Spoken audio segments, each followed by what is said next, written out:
Halkın iradesi bu. Sonuçta demokrasi kazandı. Eğer halkımız böyle istiyorsa, benim temennim bu halk, ben diyorum ki seçimlerde her zaman doğru kararı vermiştir. Yani neyse sonuç, ona saygı duyulmalı. Ben de o sonuca saygı duyacağım yani. Ya şöyle, ülkemiz açısından güzel bir seçim oldu. Yani insanların sandığa gidip oy kullanmaları, kendi haklarını kullanmaları güzeldi.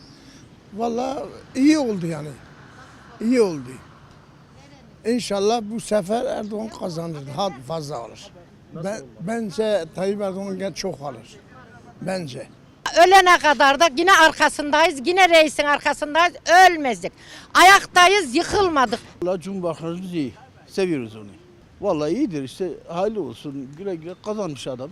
Vallahi onlar kendine bilirler. Yani kazanması iyidir.